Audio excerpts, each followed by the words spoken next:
On July 20th, 1969, Neil Armstrong stepped on the moon.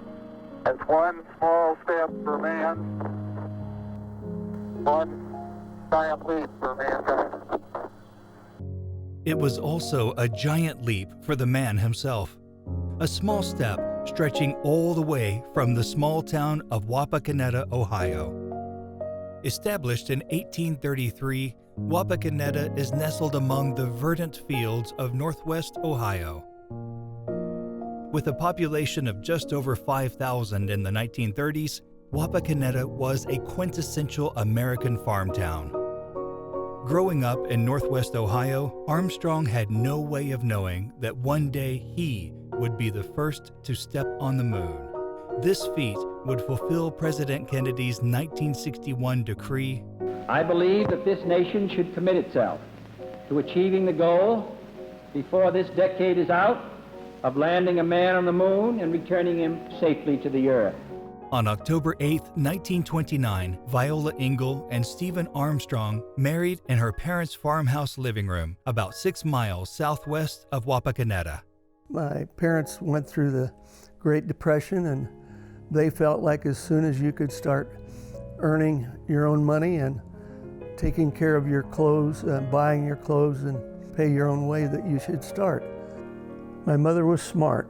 She did well in high school, and my father was very smart. He was mainly a math major, and he took a civil service test and was accepted, and went to work for the state of Ohio as an auditor. And he traveled a lot and was assigned different districts and areas all over the state. And so we would move and rent a house. I was born in Jefferson, Ohio, and then we moved to Warren and Upper Sandusky, and so we moved around a lot, but we would come back between those assignments and we would stay at the farm. For me, that was home. So they were married in the front room of the farmhouse, and Neil was born 1 year later in August, and in the front room also. And my dad wasn't home, he was working. He got a phone call. He came home right away. Viola doted on her new baby, sharing her love for music and reading with Neil. My brother was a gifted child. He was very far advanced academically from this time he started school. He lived in his own world of reading and studying. Neil was born to Viola, and she was a quiet lady. So from the first time he was picked up and loved by her, it was always with a quiet and loving nature, because she didn't know any other way. I think with the first one, she had all the time in the world. She didn't divide her time, you know, she only had him. He was very devout and studious, and he's a very quiet person and is not emotional. He lived his own life. He was not affected by outside pressures by children in his school, friends, or us, or the parents. He steered his own ship. Viola's time was soon divided amongst Neil and 2 other children. Neil's sister June was born July 6, 1933 in Warren, Ohio, and Viola and Stephen's youngest child, Dean, was born February 22, 1935 in Jefferson, Ohio. Early on, when we were children, everybody had jobs, and I'm sure I was like 4 years old, 5 years old. My sister and I, our assignment was to weed the garden and hoe the garden and mow and do all things outside to help Mother and Dad.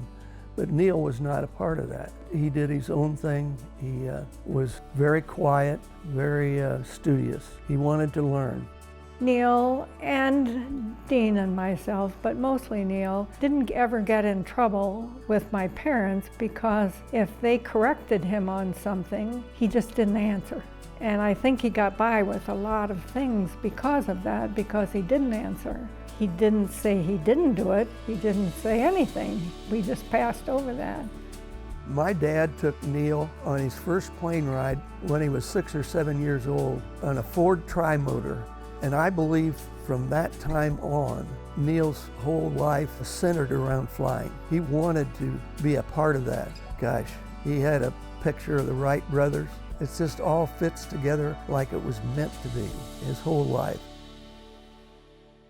Well, they moved to a new county when Neil was either second or third grade. He'd never been to that school before. They moved there in the summer.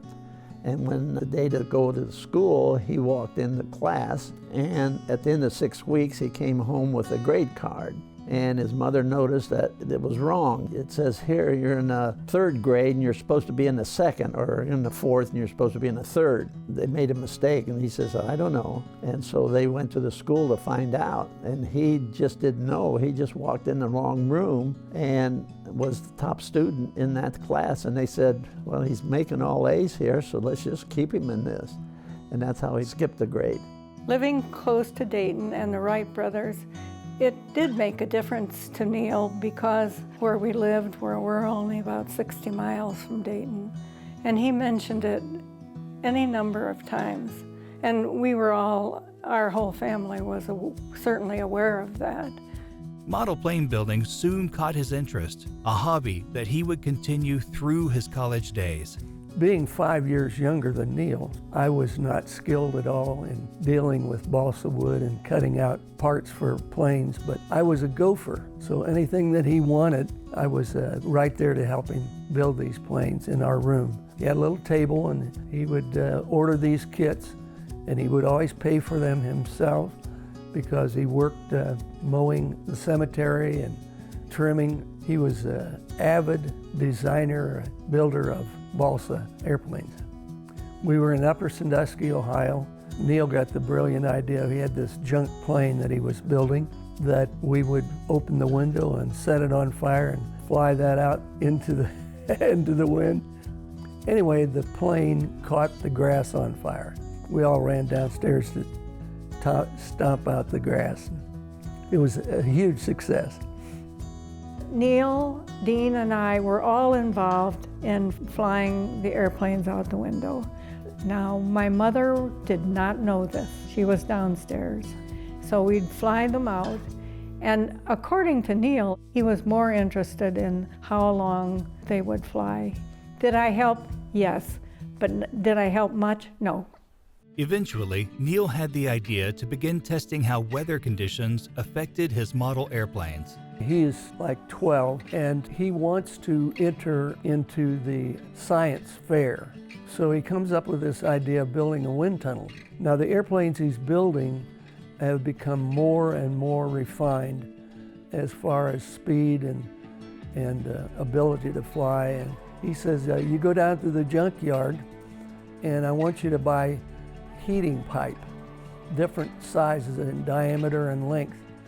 And I'll draw it out for you because we're going to put this wind tunnel around the stove in the basement of the house. We had a coil that you ran the electricity through, and that coil produced the rotation of the armature to drive the propellers. Well, eventually, it required so much electricity it would burn the breaker out. And of course, being the gopher, I had to go up and take the fuse out. And he said, now go get a penny and put that penny in the fuse, and this thing will run real well. Well, I didn't realize the danger of that burning down the house, but apparently he didn't either. Anyway, he said, now we're ready for the big test. Go get Mom. So I go get my mother, and it's early in the morning on a Saturday morning. And she has a house coat on. I run down, talk to Neil, and I said, well, we're ready. And he said, well, tell Mom, stand right there at the top of the stairway and I'll crank this baby up. And he did. And it actually blew her house coat off of her shoulders. And it ran like crazy. It was really beautiful. 3 months prior to the bombing of Pearl Harbor, on December 7, 1941, the Armstrong family moved to Upper Sandusky, Ohio. The family remained there until 1944. It was in Upper Sandusky that Neil formed a lifelong friendship with Kocho Solikoff and Bud Bradford. I met Neil when he came and moved to Upper Sandusky in the 6th grade. And we became very close friends from that point on. When Neil, Bud, and I were in school, we pretty much have decided what we wanted to do. And Neil wanted to design airplanes and thought possibly, flying a little bit, he was going to go to college and learn how to design airplanes. And that was his thought right from the time he was a little kid.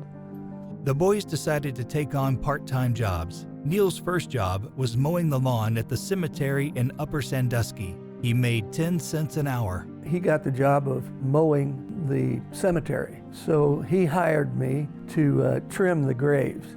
And all I had was a scissors. So I started trimming graves when I was 5. And it was fun. I loved it. Neil was a very thrifty, saving person, and every bit of money that he could save, he bought airplane kits and he would build them. Neil's second job was at New Meister's Bakery. There, he was able to work alongside pals Kocho and Bud. Our job was to take out the bread that was fresh out of the oven and stack them up. And then they had a big, huge mixer, and then the dough, parts of it would stick inside the mixer. We were small enough that we had to crawl inside the mixer and scrape all this excess dough that was around the drum of that mixer. The Boy Scouts of America spread across the U.S. quickly at the start of World War II. Like so many boys in Upper Sandusky, Neil, Kocho, and Bud joined the newly formed Ohio Troop 25. When we were in the 7th grade, Neil and I and Bud, of course we were in the Boy Scouts at that time. Neil's dad was the assistant scoutmaster, and we did various projects that they had, such as collecting newspapers, old tires. During his freshman year in high school, Neil had to say goodbye to his friends when his parents decided to move one final time. To be closer to Viola's parents, the Armstrongs purchased a house at 601 West Benton Street in Wapakoneta, or Wapak, as it is often endearingly referred to. By the time Neil moved, I believe we were probably a Life Scout, which is one step below the Eagle Scout. And Bud and I were counselors at the Boy Scout camp in Marion, Ohio. And we got our Eagle shortly after that. Of course, Neil wasn't here at the time. He moved to Wapakoneta, and he did not know about this. He found out that Bud and I got our Eagle, and by this time he had already graduated from high school. And he thought, son of a gun, he said, those guys got their Eagle? I'm not going to let that go by me. So he went and got his Eagle when he was in college. The location of the Armstrongs' new home was within walking distance of Wapakoneta's Bloom High School. Viola was a Bloom graduate, and all 3 Armstrong children would graduate from there as well. Neil and I and some of the other fellows were in band and orchestra. I played violin in the orchestra, and Neil played the baritone horn. We also belonged to the chorus and a glee club. We were pretty active in all parts of the music department. Neil was definitely an important part of that. Neil played in a band called the Mississippi Moonshiners. It was in high school. There were 5 of them played together. Well, I tried to get in, but of course I wasn't allowed because I wasn't old enough. They did different gigs, different places, and traveled around and had a lot of fun. I think he was living his own life just like he wanted to do. Neil was totally self-motivated, totally engrossed in learning. The only academic inspiration he had was a high school teacher by the name of Dr. Kreitz. There was a science teacher that we had at that time that was very dedicated to his career, and he knew that these students were going to need advanced math classes that the school didn't offer. He took upon himself to bring those kids in after school and taught them all the different math things that he felt that they were going to need. And Mr. Kreitz was always teaching Neil a lot of things. Neil had the brains to take it all in. I had Mr. Kreitz for a short time, and he would try so hard. He would take an individual and come back at school if he had to at night. I have great respect for him. I know he really helped Neil. When the Armstrongs moved to Wapak in 1944, Neil, who was 14 at the time, began a string of part-time jobs. Neil was saving his money to pay for flight lessons. In 1946, Neil started flight lessons in an Aranca Champ. For a while, Stephen, his father, would take him out to the airport, and they'd go by our street all the time, and he'd take him every Sunday, and they'd go flying. And then Neil got a bicycle, and he rode out to the airport when his dad wasn't around. He was so focused on learning to fly, Neil flew his first solo and received his pilot's certificate on his 16th birthday before earning his driver's license. He never talked about flying, and when he got his pilot's license, you know, that's kind of a big thing, but nobody knew it. I wasn't aware of the fact that he was even taking flying lessons until after he had started. I believe it was a good sign of his interest in aeronautics and flying and that sort of thing. Neil received a Navy scholarship in order to attend college. The full scholarship required 2 years of college and 3 years of service with the Navy. Neil would return to college after completing his service. Neil was accepted to both MIT and Purdue University. In August of 1947, Neil flew to Purdue to register for classes.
T-minus 15 seconds. Guidance is internal.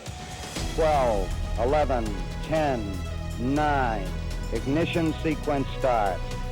6, 5, 4, 3, 2, 1, 0. All engine running. Liftoff. We have a liftoff. Liftoff on Apollo 11. 0764 minus 00. The Eagle has landed. That's one small step for man, one giant leap for mankind. Neil had this demeanor of being able to accept the fact that what he had done, but it was just not him. It was all these other people who had sent men to the moon, and I think that was very important that he was chosen for those reasons. Neil, in my mind, he was foremost a pilot and a test pilot. And he was chosen because of his abilities and skills in order to do that. He certainly didn't benefit from it in any way, and he could have, and he did not do that. He took the high road and always represented our country, represented NASA as they went on the world tours. And you know, as far as being out in the limelight, I never saw at all once that it went to his head. It never happened. The September 6, 1969 Wapakoneta Parade to honor Neil's walk on the moon was a significant milestone. Wapak was in the national spotlight like never before. Planning an event where the eyes of the world would be upon Wapak was a strategic operation.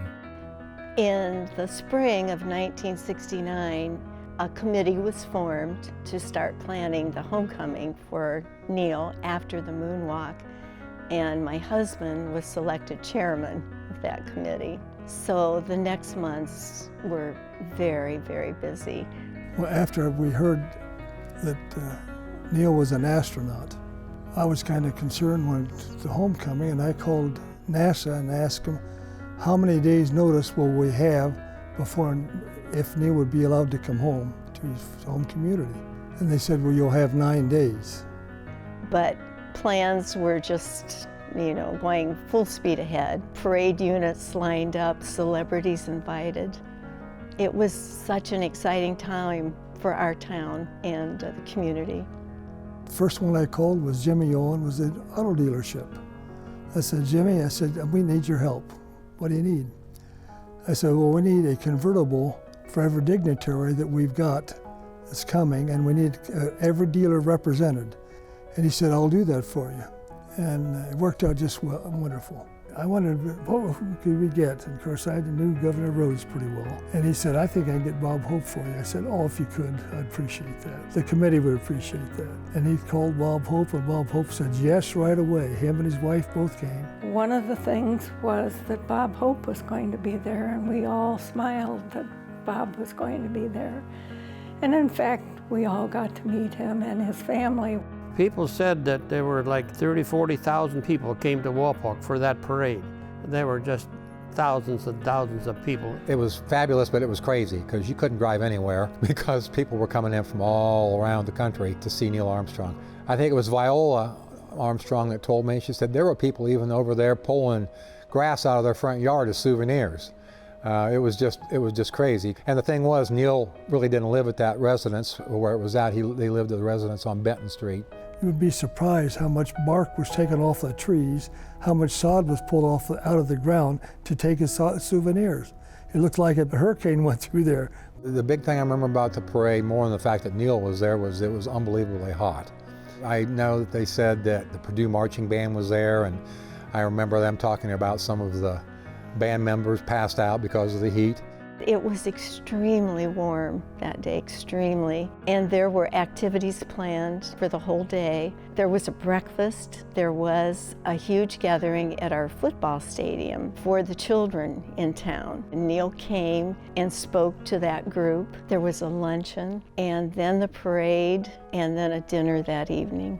So it was a packed day.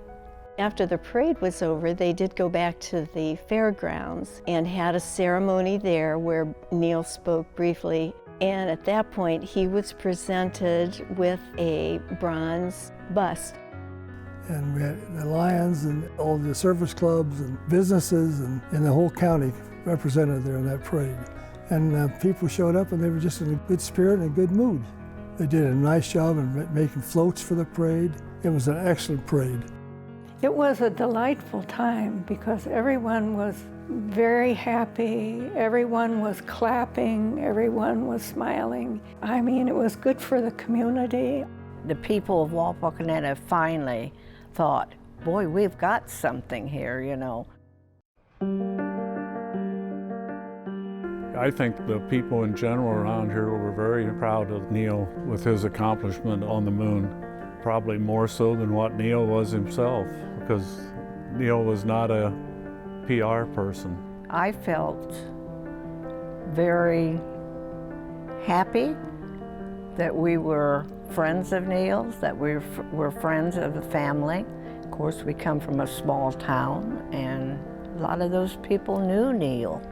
Maybe not well, but knew him. I knew him, and I thought he was one of the greatest men I ever seen. And he'd talk to me just like a human being. You know, after the TV cameras went away, after all the publicity went away, we were back to being Wapakoneta again. On August 25th, 2012, Neil Armstrong passed away. The world knows him as the first man to step on the moon. The small town of Wapakoneta knew him as a grandson, a son, a brother, a classmate, and most of all, a friend. You're my people, and I'm proud to be one of you.